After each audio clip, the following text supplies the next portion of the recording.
Imagine for a second that you are a software engineer. Okay. And you uncover this ancient line of computer code.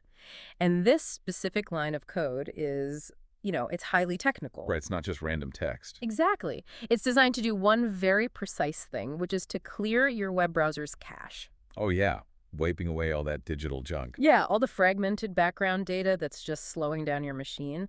And this code, it returns your operating system to this pristine, lightning-fast baseline. Like a total factory reset for your computer. Yes, exactly. Now, I want you to imagine that over, say, 1,000 years, the people trying to read that code completely lose their understanding of computer science. They just forget how the machine actually works. Right. So they start translating this technical command through the lens of, poetry and medieval folklore. Oh, wow, that's a recipe for disaster. It really is. And eventually, they start believing that this line of code isn't a command at all. They start believing it's a literal magical person living inside your motherboard. Which is, that sounds entirely absurd. Right. It sounds ridiculous. But today, on this deep dive, we are going to show you how that exact phenomenon happened to one of the most famous and, frankly, most misunderstood psychological blueprints in human history. It really is a phenomenal tragedy of mistranslation, honestly. It is. We are dealing with a situation where a culture's penchant for romanticism just completely overwrote the technical precision of its own source material. Yeah. And, if you are wearing headphones right now, you just heard the audio cue we placed at the very beginning of this deep dive. That really intense, rhythmic, mechanical pulse. Yeah, exactly. That wall of fizzing, chaotic static that slowly, deliberately shifted, recalibrated, and then finally resolved into that single, pure, continuous, high-frequency tone. It's a very specific soundscape. It is, and we put that there for a very specific reason. I want you to keep that sonic journey in your head because it is the exact map of where we are going today. A literal map from noise to absolute clarity. Yes, and I want to speak directly to you, the person listening to this right now, because we have a mission today, and it requires you to basically leave your preconceptions at the door. Which can be hard, with a topic like this. Very hard. But if you have ever heard the traditional, highly romanticized narrative of celestial maidens or white-skinned virgins waiting as this divine reward in the afterlife, I really need you to understand something. We are taking a sledgehammer to that cultural folk myth today. We are dismantling it completely because that narrative, it's a fairy tale, and it has masked an absolute masterpiece of an ancient text. It really has. And the source material we are working with today to do this is J.R. Ahmed's translation and analytical commentary. Right, the one titled The Phonosemantic Architecture of Hoor, Purifying the Human Consciousness. Exactly. And what makes this text so vital, what really sets it apart, is the methodology. How so? What is Ahmed doing differently here? Well, it flatly refuses to approach the ancient text as just a piece of mystical religious commentary. It doesn't treat it like poetry. It approaches the text as a structural schematic. It literally treats this ancient document as a decryption key for the human operating system. A decryption key for consciousness itself. I love that phrasing. Yeah, it changes everything about how you read it. It really does, because what we are actually talking about today isn't some, magical physical reward waiting for you in the clouds. We're talking about the architecture of your own mind. Right. And our entire narrative arc for this deep dive is a journey from that static, that background noise of a chaotic, traumatized human mind that we heard at the start, toward the absolute clarity of that pure tone. Moving from corruption to purity. Exactly. But before we get into the really profound psychological implications of all this, I kind of have to play the skeptic here for a minute. Go for it. Because you are making a massive claim here. You're saying centuries of mainstream interpretation are just totally wrong. So if we are going to prove this isn't just some modern revisionist take designed to, make an ancient text palatable for a 21st century audience, we have to look at the literal linguistic DNA. We have to audit the source code. Exactly. You claim this is a technical blueprint, so prove it. Why does the granular level of the language matter so much here? Well, it matters because of the fundamental nature of classical Arabic itself. Yeah. We really have to strip away how we think about language in modern English. Okay, break that down for me. How is it different? So English is largely a descriptive language, right? We just assign arbitrary sounds to objects. Like a table is a table because we all just kind of agreed on that sound. Exactly. There's nothing inherently table-like about the word table. But classical Arabic is not like that at all. No. No, it is an engineering language. It is built on a highly mathematical root system where every single letter carries a specific phonetic and semantic weight. A phonosemantic baseline, I think the text calls it. Yes, exactly. Hold on. I want to make sure the listener really visualizes this. Are you saying the actual sound of the letter, like the phonetic utterance itself, carries an inherent meaning before it even becomes a full word? Precisely. Oh. That is exactly how it works. Wow. Okay, that's wild. To understand classical Arabic, you almost have to imagine chemistry. Chemistry. Okay, I'm tracking. Yeah. So in chemistry, you have an element like hydrogen, right? And it has specific properties. Then you have oxygen, which has its own completely different properties. Right. When you bond two hydrogen atoms to one oxygen atom, you get water. But the properties of water are entirely derived from the structural synthesis of those base elements. So the meaning of the word is the synthesis of the letters. Exactly. Classical Arabic works exactly the same way. If you want to understand the true nature of a concept in this text, you cannot look at the final word and just guess its meaning based on cultural traditions. You can't just say, oh, historically people thought it meant this, so it must mean this. Right. You have to audit its root code. You have to break the word down into its isolated variables, literally like a chemist breaking down a molecule. Okay, I really love the chemistry analogy, so let's put this specific concept under the microscope today. Let's do it. The concept we are examining, the one that has been historically translated as these mythical celestial maidens, is widely known as Hoor. Yes. So if we treat this word like a molecule, what are the elemental atoms here? What is the root word? The root consists of three letters, three isolated phonosemantic variables, which are Ha, Wa, and Ra. Ḥā-Wāw-Rā. Okay. And when you separate these three letters from all the cultural baggage of the last 1,000 years, and you look at their inherent structural meaning, a remarkably precise picture emerges. All right, let's take the casing off the machine here. Walk me through the very first variable, the Ha. What is its elemental property? The letter Ha represents dynamic vitality. Dynamic vitality. Like energy. Yeah, think of it as raw kinetic energy. It is the friction of life. It represents the active movement, the living force that drives any biological or mechanical process forward. So it's not a passive thing? Never. When you analyze a root that contains Ha, you are never dealing with a static object or a passive state. You are dealing with the sheer, exhausting, continuous energy required to exist and operate. Wow. It is basically the engine block running at high temperatures. So it's the friction, the heat of the system. That makes so much sense because honestly, just processing information, making decisions, navigating daily life, it generates incredible cognitive friction. Absolutely. The mind runs hot. Okay, so we have the engine, we have the heat. What about the second letter, the Wa? What does that do? The Wa acts as the binding coordinator. The binding coordinator. Right. Its inherent role in the phonosemantic architecture is to represent conjunction, integration, and systematic linkage. So wait, it's not just a linguistic connector like the English word and. No. It's far deeper than just a simple grammatical conjunction.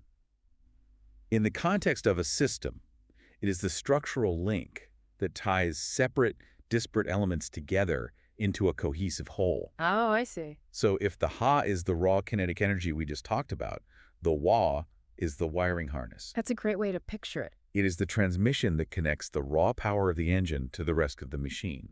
It ensures that the energy is directed, integrated, and utilized properly, rather than just exploding chaotically. I see. So we have the kinetic friction, the dynamic vitality of the system, and we have the structural binding that directs and wires that energy. Exactly. What completes the sequence then? What is the third element, the Ra? The Ra represents the observation process. Observation, like just watching something. Well, we have to be careful here because it does not signify passive looking. It represents continuous empirical verification. Oh, okay. So it's active. Very active. It is the monitoring, the sensory tracking, and the mental processing of observable data. Think of it as the conscious watcher within the system. Like a diagnostic tool running in the background? Precisely. It is the cybernetic feedback loop, constantly assessing, calculating, and calibrating based on all the data it is taking in. This is where my mind is just totally blown. It's an incredible structure. Let me make sure I'm tracking the sequence correctly. You take these three isolated variables, right? You have Ha, which is dynamic vitality and kinetic energy. You have Wa, which is the binding coordinator that structures the system.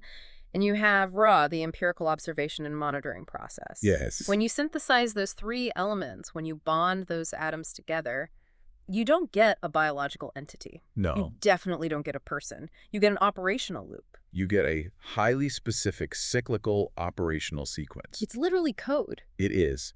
The structural arrangement of Ḥā-Wāw and Rā describes a process where dynamic vitality, that kinetic friction of life, is focused through a binding coordinator to undergo a thorough ongoing process of observation and verification. But what does that sequence actually, do? If this is a line of code in the human operating system, what is the final output?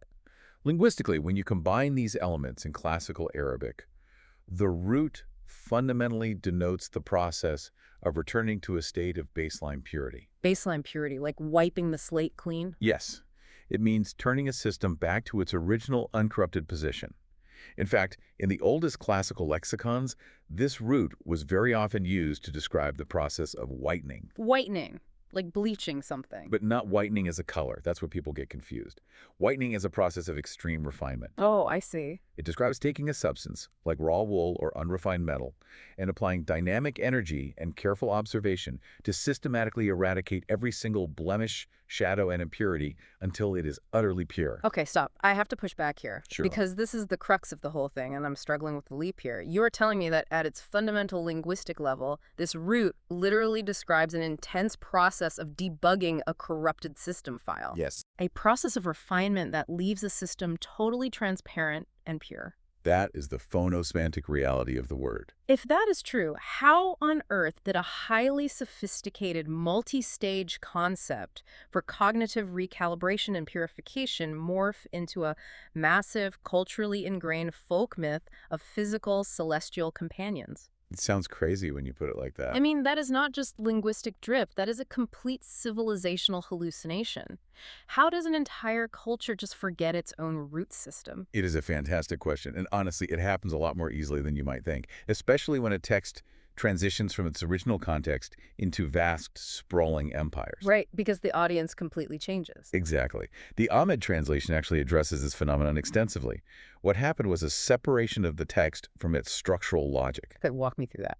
As generations passed, the rigorous, almost mathematical understanding of phonosemantics was completely overshadowed by dynastic politics, literalism, and a very human desire to anthropomorphize abstract concepts. We like to put human faces on things we don't understand. We do. Yeah. It's the exact same reason ancient Greeks personified the abstract concept of time into the physical god Kronos.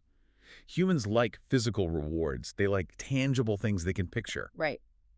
So when later scholars encountered a word that fundamentally meant a purified, unblemished state, they read it through the lens of medieval romance and literalized it into a physical entity. So they essentially took the description of an optimized, unblemished operating system and turned it into an unblemished person. That's exactly what happened. That brings us right back to my computer cache analogy from the intro. Yes, the magical person living in the motherboard. It's absolutely wild. But okay, if it's not a physical entity, what is the text actually referring to when it uses the word her? Because it's talking about something real. Yes. Within the architecture of human psychology, which the text refers to through the laws of consciousness, or Sunan Allah-Hur, represents the purified cognitive faculties. Cognitive faculty. It represents the clean slates of perception. Wow. So we are talking about the literal lenses through which we view reality. Exactly. Think about any advanced information processing system, a supercomputer, a space telescope, or even a human brain. Right. The quality of the outcome, the accuracy of the data being produced, is entirely dependent on the purity of the processing lenses. Oh, that makes total sense. If a lens is clouded, whether by a literal smudge on a camera lens, or by psychological bias, historical trauma, or emotional corruption in a human mind, it severely distorts reality. So the data coming in might be completely true and factual, but the process output is false because the filter is dirty. Precisely. Her is the structural designation for a mind or a specific mental environment that has been totally cleansed of that psychological background noise. It is the complete eradication of that chaotic static we heard at the beginning of the show. Yes, it's a diagnostic reset. I love that. A diagnostic reset. It is a state where all anxiety, all cognitive dissonance, all historical trauma, and all distorting biases have been systematically wiped clean, resulting in a state of crystal clear perception and perfect cognitive alignment. That is an incredibly beautiful concept. Honestly, it's so much more profound than a physical reward. It really is. But again, if I'm an empirical linguist looking at this, a theory like this is only as good as its systemic consistency. Right, you have to prove it across the board. Yeah. You can't just take a root word, break it down to its phonetic elements, declare it means cognitive purification, and call it a day. If her really means a purified processing lens, does the rest of the ancient source material actually treat it that way in practice? I need to see it in action. Exactly. We need to verify this. We need to do a forensic textual audit. And we absolutely should do that because this cross-referencing process is actually known in the discipline as tasrif. Tasrif. Okay, what does that mean exactly? It means turning a concept over and examining it from every possible angle within the text. If Ahmed's analysis is correct, then this specific root must maintain its underlying structural logic, this core idea of returning to an unblemished, pure baseline, no matter what context it is dropped into. So it has to mean the same core thing every time it's used, even in wildly different sentences. Exactly. We have to audit how the root is applied across completely diverse scenarios in the text. And Ahmed gives us 3 crucial data points to examine to prove this. All right, let's dive into the first one because this one is fascinating to me. The law of reciprocal intellectual exchange. Yes. This is found in Surah 3, verse 52. And it actually involves Jesus and his disciples. Break this down for the listener because it's a great example. To set the scene here, the text is describing Jesus facing immense disbelief, opposition, and societal pressure. Right, he's in a hostile environment. He is carrying a profound truth, but the society around him is deeply corrupted. So he asks the question to his followers. He says, "Who are my supporters for the truth?" And a specific elite group of his disciples responds, affirming their absolute support. And the specific word used in the text to identify these elite disciples is Al-Hawariyuna. And there it is, the exact same root, Ḥā-Wāw-Rā. Yep. Now, let's apply some basic logic here. Clearly, the disciples of Jesus walking around in the first century Levant were not invisible, magical, celestial maidens. Definitely not. They were flesh and blood human beings, men with families and histories and flaws. Exactly. They were entirely human. So the question becomes, why were they designated with this specific title, rooted in HWR? Right. Why that word? They earned this operational designation because they had undergone the exact process we just described. They engaged in an intense, grueling process of moral and intellectual purification. So they applied the code to themselves. Yes. They took the dynamic vitality of their lives, focused it, and engaged in empirical self-observation until they refined their minds. They stripped away their societal biases, their personal agendas, and their ego to such a degree that they became perfectly transparent filters for the truth Jesus was teaching. They became clean lenses. That is incredible. That's a huge paradigm shift. They were human companions who had achieved that state of cognitive baseline purity. They were Hawariyun because their perceptive faculties were wiped clean of the corruption around them. They could see the truth without distorting it through their own historical trauma or ambition. And that immediately grounds the concept entirely in human psychology and cognitive effort. Right, it's not magic. Exactly. It proves that the root is not describing a mythical creature. It is describing an achievable state of mental clarity and profound loyalty to truth. Okay, that's one data point, and it's a very strong one. But let's keep stress testing the theory here. Let's look at the second data point, the operational return cycle. This is a great one. This is found in Surah 84, verse 14.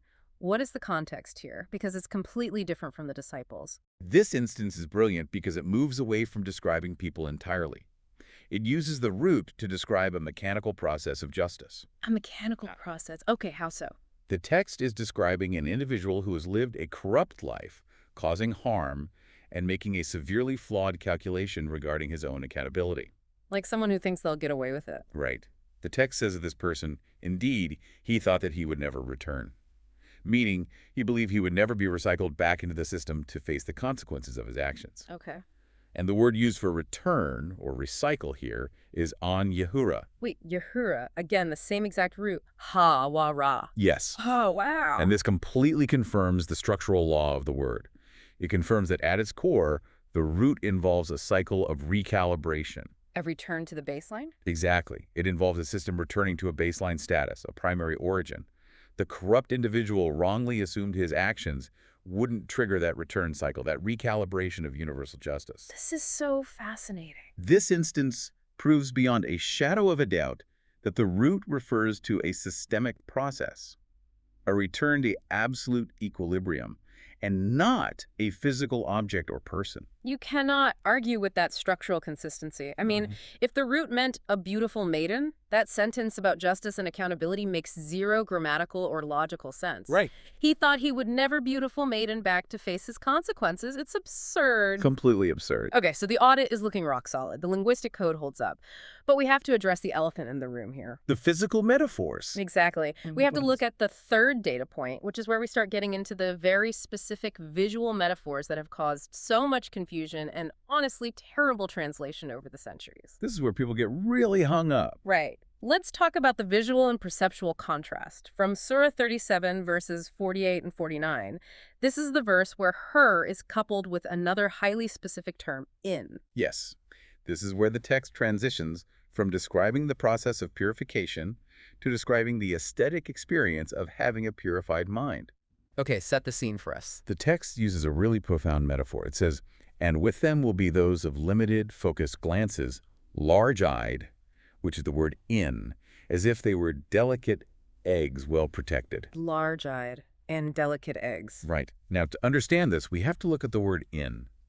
It comes from a root that means sensory tracking, deep insight, and the physical eye itself. I have to jump in here because this is where the Ahmed analysis uncovers what I think is the most mind-blowing grammatical revelation in the entire source text. It's a huge turning point. This is the literal nail in the coffin for the white-skinned virgin translation. I was reading the forensic notes on this before we recorded, and in classical Arabic grammar, the word her, in this specific morphological form, it is actually a plural adjective. Yes. It's an adjective, not a noun. And crucially, it applies equally to masculine and feminine subjects. That is so important to understand. It fundamentally does not have a gendered biological bias built into it. It is entirely gender neutral. It is describing a state, a condition known in classical aesthetics as Hawar. And what is Hawar? It is not pale skin. Not at all. It is a highly specific visual aesthetic regarding the eye. It is the intense, striking visual contrast where the white of the eye is perfectly, brilliantly clear, meaning there is no disease, no bloodshot veins, no corruption. Absolute physical clarity. Right. And the black of the iris is intensely deep, dark, and focused. It is the anatomical description of maximum uncorrupted contrast. Yes, the maximum contrast of perception. I really want you, the listener, to pause whatever you are doing and really process this. It takes a second to fully grasp. The text is using a grammatical description of high contrast, uncorrupted perception. It is a plural adjective describing the absolute clarity of an eye that can focus deeply without any blur. A perfect lens. And somehow, over centuries, that highly technical, gender-neutral metaphor for sharp cognitive contrast got lost in translation. It got filtered through human desires and turned into a gendered physical reward in a mythical paradise. It is an absolute tragedy of mistranslation. It really shrinks something vast and psychological into something petty and physical. It does. Because when you couple her, this state of high contrast, perfectly clear perception, in which is focused, deep tracking insight, the text is establishing a magnificent metaphor for a perfect optimized mind. A mind that sees everything perfectly. Exactly. And look at the surrounding imagery the text uses, as if they were delicate eggs well protected. Yeah, why an egg? That always seemed like such a strange comparison. Because an egg holds profound, developing life within a fragile, immaculate shell. The metaphor is telling us that these pure lenses of perception are incredibly precious. Oh, that's beautiful. They're tightly focused. The limited glances means they do not wander into distraction. They are not easily swayed by every passing stimulus. And they are kept in a state of perfect preservation, completely uncorrupted by external noise. I want you to imagine what it would actually feel like to possess an operating system, a mind that functions with that level of contrast. Most people can't even fathom it. Think about how exhausting your daily life is right now. How much energy do you spend just trying to figure out what is true? So much energy. Trying to discern people's motives at work, trying to parse through media bias on your phone, trying to untangle your own conflicting emotions in your relationship. It's constant cognitive friction. Imagine having a mind where you can effortlessly differentiate truth from falsehood, reality from illusion, right from wrong, without the exhausting blur of your own emotional baggage getting in the way. No static. Exactly.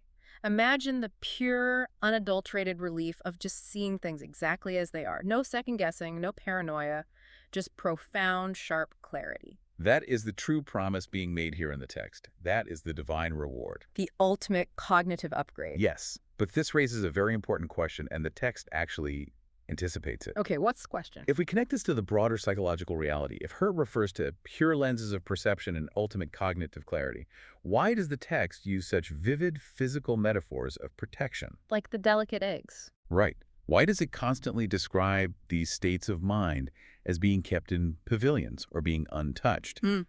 It forces us to transition from the anatomy of the mind to the environment required to protect that mind. That makes sense. We have to look at the metaphorical synthesis. Exactly. That is the logical next step, because let's say you undergo this massive psychological purification. Let's say you achieve this clean slate we're talking about. Right. How do you keep it clean?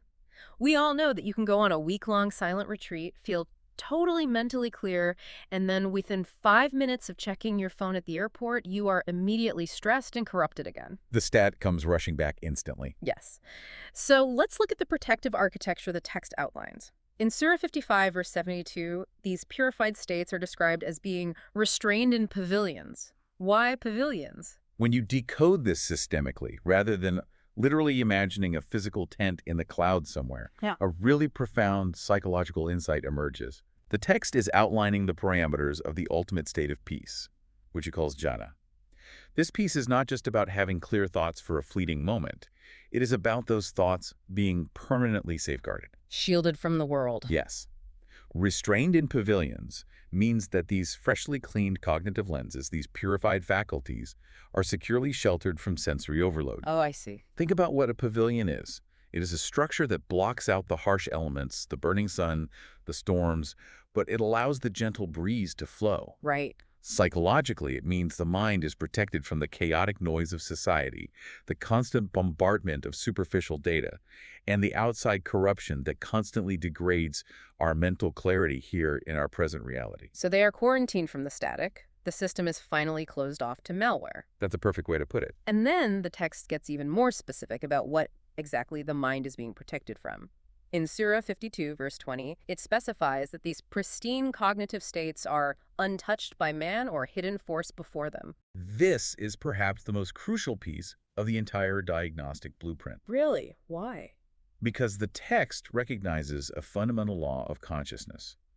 Your mind cannot experience true tranquility. It cannot reach its operational peak if it is constantly plagued by chaotic interference, historical regrets, or toxic memories. The mud from your past. Yes. The Hoor personify completely unpolluted virgin mental states. When the text says these states are untouched by man or hidden force, it uses two highly specific Arabic terms, al-Lins and al-Jinn. All right, let's break those down, because just like the celestial maidens, these two terms have also been heavily mythologized over the centuries. They aren't mythical creatures in this context either, are they? No, not at all. In the context of this psychological framework, they represent the two primary vectors of cognitive corruption. The two vectors? Yes. They are the two specific ways your peace of mind gets hacked. Al-Ins refers to the realm of human sociability, basically mainstream society. Society itself. Right. It is the visible external world of human interaction, expectation, and peer pressure. So it's the external static. Yes. And al-Jinn, linguistically, refers to that which is concealed or hidden from the eye. So what does that mean for the human operating system? In this context, it refers to the unseen forces within us, our own wild, unchecked internal impulses. Oh, wow. It represents our subconscious drives, the invisible anxieties that haunt us, our hidden biases, and our irrational fears. The internal static. Exactly. The text is stating a cosmic guarantee here.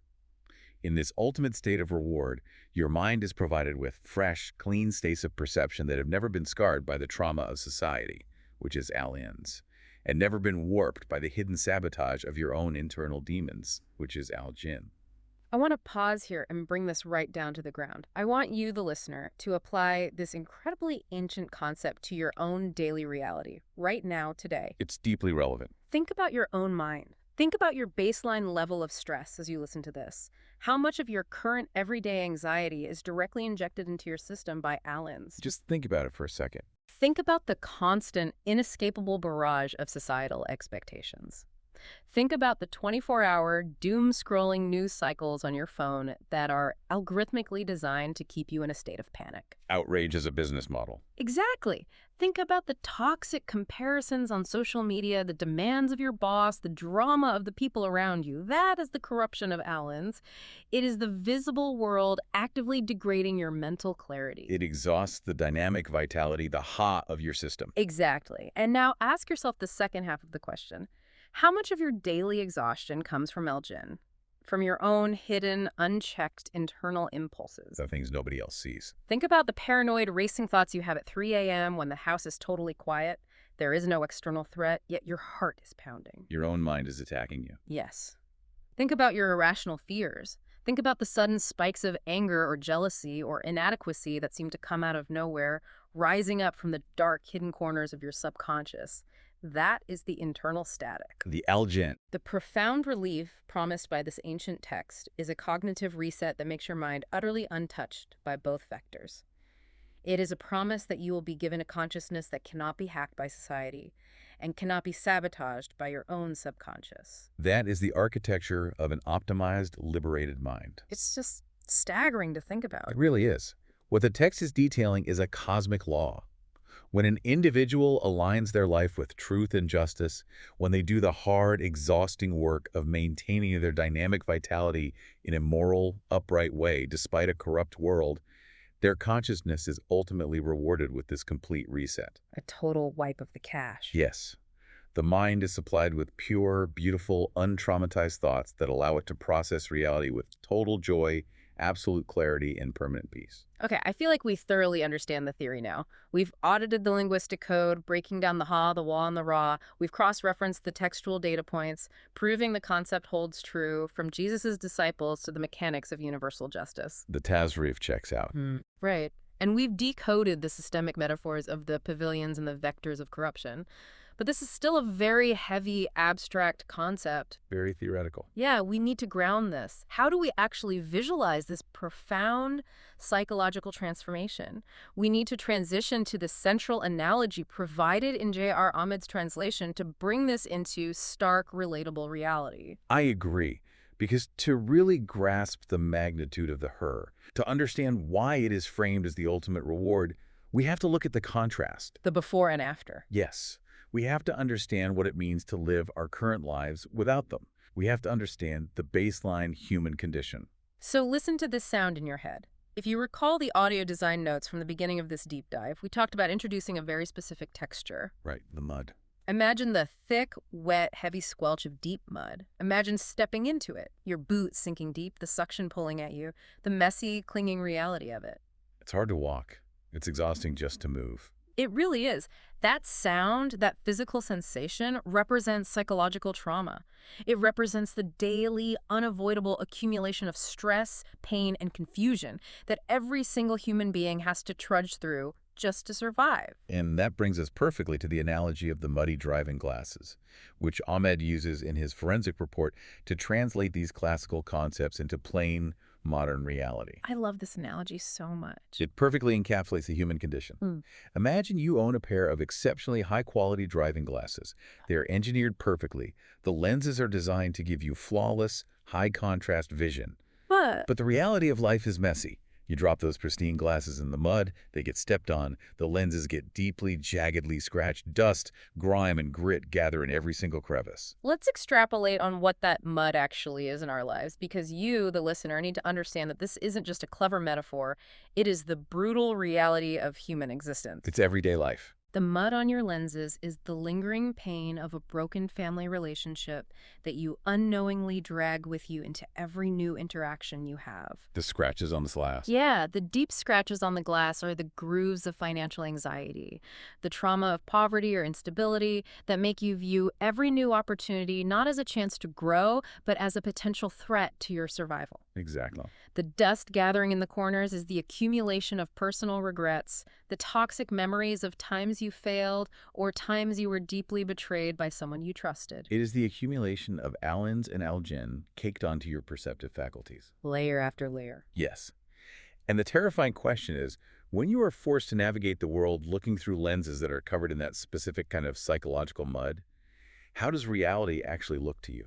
Everything is dark. Everything is blurry. You can't see what's actually there. Everything feels inherently dangerous because you cannot accurately perceive the reality around you. You cannot navigate the road of life safely because your cognitive processing system, your lenses, are entirely compromised by your past. Yeah, it's so dangerous. You are constantly misjudging distances. You are misinterpreting the intentions of the people who love you. You are aggressively swerving to avoid obstacles that aren't actually there. And as a result, you are crashing into walls you didn't even see coming. You're just reacting to trauma. You are reacting to shadows. That is the baseline human experience. We are all, every single one of us, driving blind through the mud. Which is exactly why the promise of the cognitive reset is so overwhelmingly powerful, and why it is positioned as the highest divine reward. It's the only cure. It is. It is not an escape from reality into a fantasy world. It is the sudden, perfect clarity of true reality. Imagine a sound cutting through that heavy, exhausting squelch of mud. A sharp, perfect, crystalline ping. The sound of an absolute systemic reset. That crystalline ping represents the exact moment of the intervention. The Ahmed translation explains the aftermath of that reset beautifully. Walk us through it. Imagine taking those ruined, muddy, intensely scratched driving glasses to a master craftsman. The creator acts as this craftsman, taking your exhausted consciousness and completely washing away the thick mud of your past trauma. Wiping it all away. Every single scratch of anxiety, every groove of regret, every micro fracture of betrayal is meticulously polished out of the glass. The lens is cleansed until it is flawlessly transparent. And then the craftsman hands them back to you, and you put them back on. Yes. When you put those purified lenses back on, your vision is brilliant. Suddenly, you can see the horizon clearly for the first time in your existence. You have total contrast. That specific aesthetic of Hoor we discussed earlier. The whites are brilliant. The darks are deep. You see the sharp colors of truth. You possess absolute, unshakable clarity.